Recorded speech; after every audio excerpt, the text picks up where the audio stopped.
I'd like to spend a couple of minutes with you this morning, at least here at the beginning of my remarks, doing some sports trivia with you. So I'm going to give you a player, very well-known player, couple of different sports, and I want you to tell me the last team that player played for. The last team, okay? Tom Seaver, great Mets pitcher. So his last season, he did play for the White Sox, but finished with the Red Sox. So Tom Seaver finished with the Red Sox. Okay, how about Joe Montana? Chiefs, very good. Montana. Yogi Berra. Finished with the Mets. Yogi's last season, he played with the Mets, believe it or not. Michael Jordan, the Washington Wizards. Okay. How about Joe Namath? Good, Jay. He finished with the L.A. Rams, Namath. Okay, and the last one, you'll all know this, and I'm sorry to bring it up. Johnny Unitas with the Chargers. Unitas finished with the Chargers.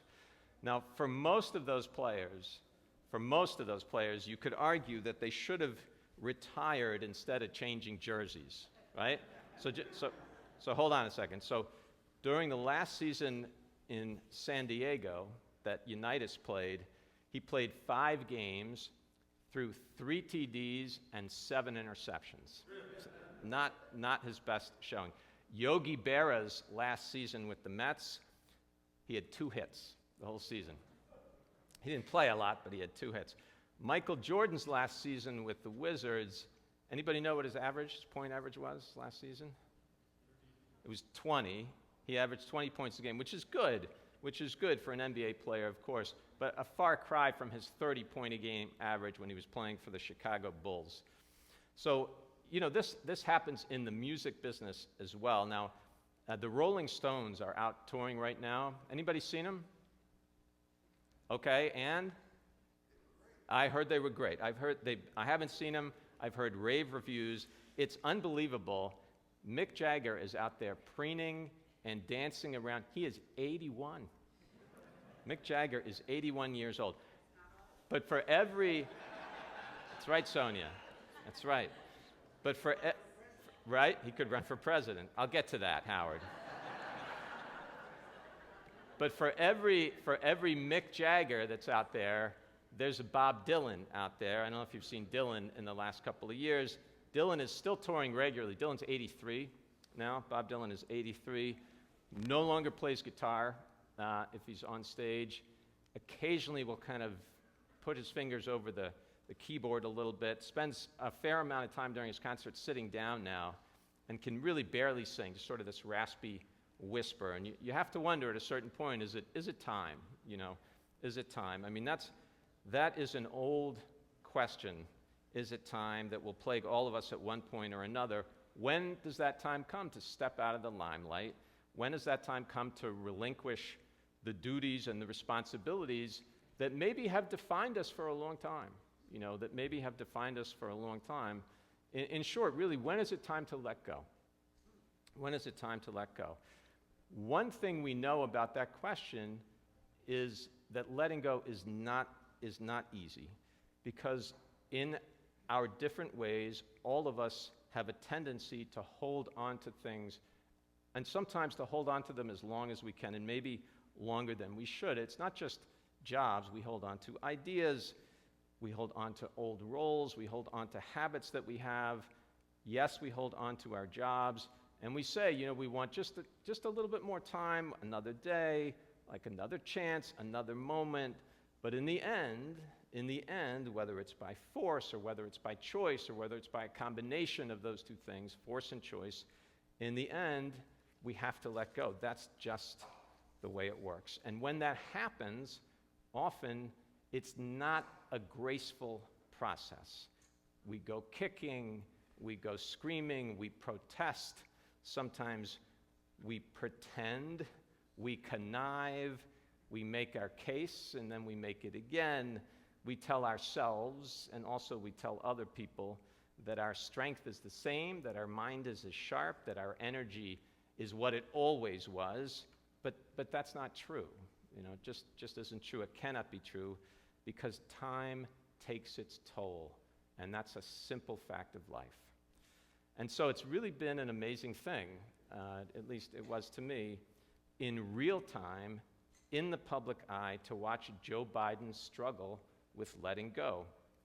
So it seems in the end that he was able to let go with some sense of grace and some sense of dignity and maybe some wisdom as well.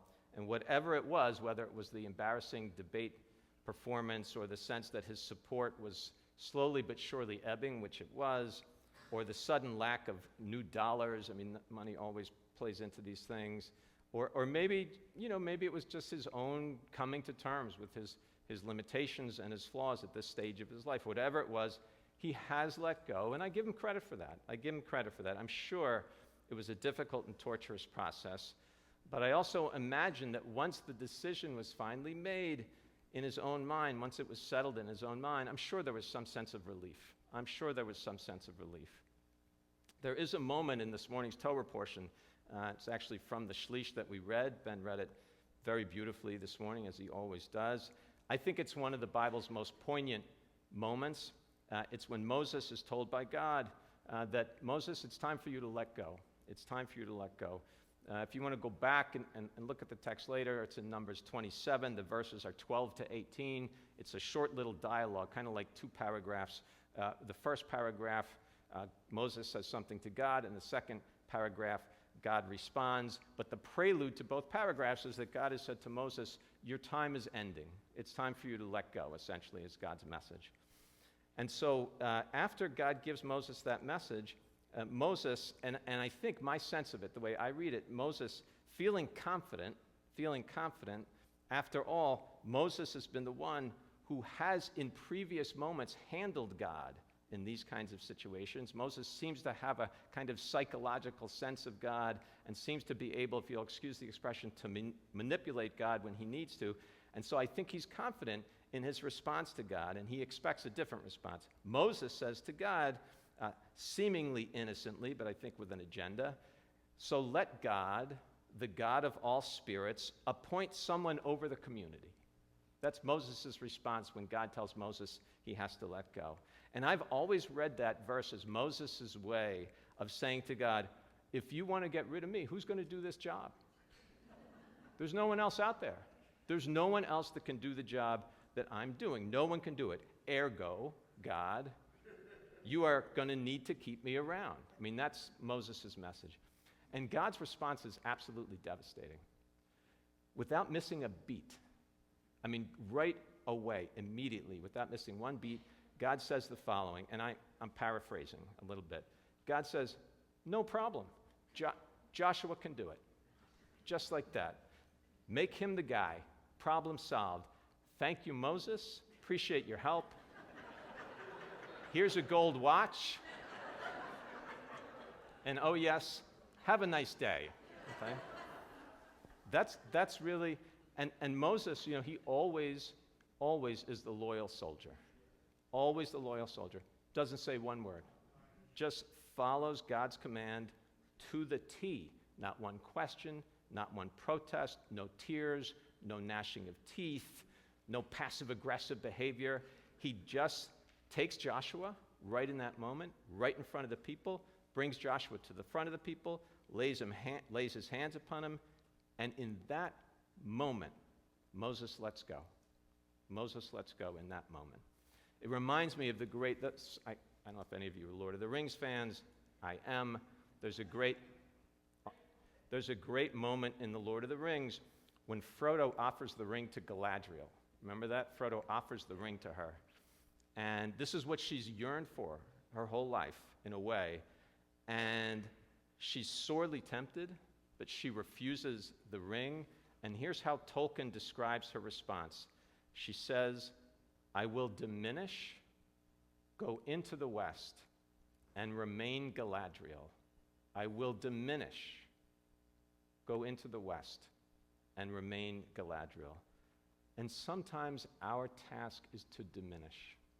Sometimes that's our task, as Tolkien writes it, to let go, to become less important in role or job or status, maybe to move out of a home, to do something that you need to do, to leave something behind, to leave ego behind sometimes, maybe with it some of our identity as well. I think that happens too.